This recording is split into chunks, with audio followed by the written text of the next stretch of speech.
সাবেক পিপি public prosecutor, তিনি সাবেক পিপি হিসেবে ফাঁসির সরকারের আমলে তিনি পিপি অফিসে ডবল পদ্মা দিয়ে তিনি নিরীহ মানুষের কাছ থেকে যে অর্থ আত্মসাৎ করেছে, যা এই সাতক্ষীরা জেলার ইতিহাসের স্মরণীয় ঘটনা।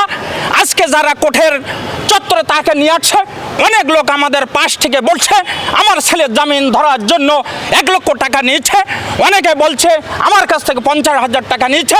তাই আমি সাতক্ষীরা জেলাবাসী যারা বিচারক মণ্ডলী হিসেবে আছে, এই পাবলিক প্রসিকিউটর সাবেক আব্দুল লতিফ পিপির কোনো সার্বিক সহযোগিতা যেন না দেয়।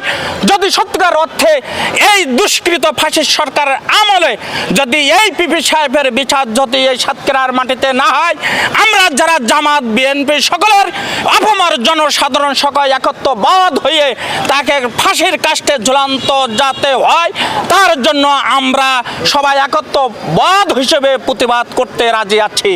সাতক্ষীরা সদর 2 আসনের মীর মোস্তাক আহমেদ রবির ডাইনার ছিল, তার দ্বারাই এমন কোনো কর্মকাণ্ড ছিল না যা সাতক্ষীরায় হয়নি। জমি বেচাকেনা থেকে শুরু করে মামলার আয় ইনকাম থেকে শুরু করে ঘুষ খাওয়া থেকে শুরু করে তার ছেলে দিয়ে সে এমন কোনো অপকর্ম নেই যে সাতক্ষীরা থেকে করি নাই। আমরা তার দৃষ্টান্তমূলক শাস্তি চাই।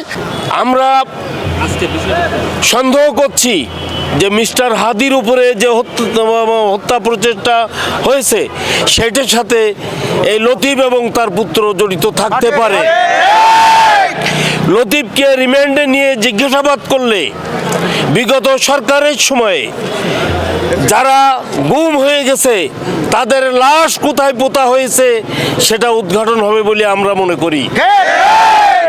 অর্ধেক রাত্রে রসুলপুর এবং কামাননগর গোরস্থানে রোড ব্লক করে দিয়ে পুলিশ এবং তার সহযোগীরা এই যে বিভিন্ন মানুষকে হত্যা করে লাশ গুম করতে বলে আমাদের কাছে তথ্য আছে।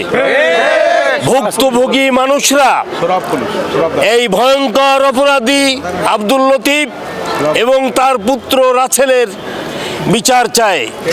সবাই বিজ্ঞ আদালতের দিকে তাকিয়ে আছে, তারা ন্যায় বিচার প্রত্যাশা করছে। আর এই দুইজনের লতিফের 4 দিন রিমান্ড দিয়েছেন বিজ্ঞ আদালত এবং তার পুত্র রাসেলকে 3 দিনের রিমান্ড বিজ্ঞ আদালত দিয়েছেন পৃথক 2টি হত্যা মামলায়। কোন কোন মামলায়? একটা হচ্ছে হুমায়ুন কবির হত্যা মামলা, আর একটা হচ্ছে হাবিবুর রহমান হত্যা মামলা।